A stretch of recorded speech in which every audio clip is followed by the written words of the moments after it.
This is the cost of freedom. To them, we have to say no. This ongoing, slow-moving tragedy in our country,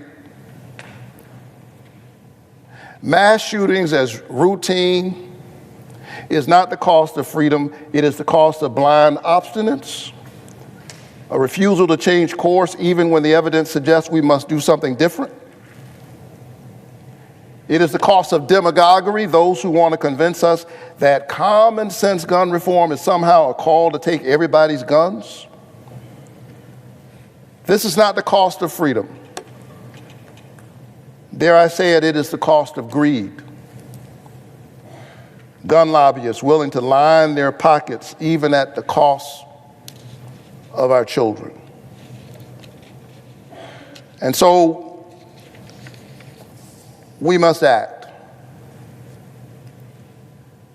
I'm proud of the fact that we did, after 30 years, pass some gun safety legislation here last Congress. It was a significant piece of legislation, but obviously it's not enough. 87% or more of Americans believe that we ought to have universal background checks, and still we can't get it. Think about that. In a country where everybody says we're divided, and there are deep divisions to be sure. There's disagreement on this issue to be sure. But in a country where there is 87% agreement on something, there's no movement on it in Congress. Which means that that's a problem with our democracy.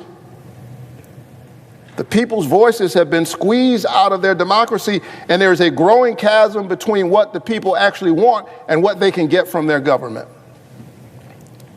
And we saw it in a stark and ugly way a few weeks ago when we had two brave young legislators stand up in Tennessee, three in fact.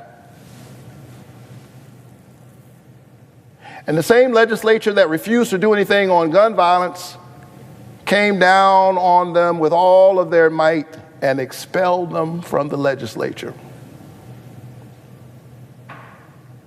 We have to stand up against these anti-democratic forces at work in our country. And we have to give the people their voices back. And if we refuse to act while our children are dying, and in a moment when no one is safe, then shame on us. Shame on us if we allow this to happen and we do absolutely nothing.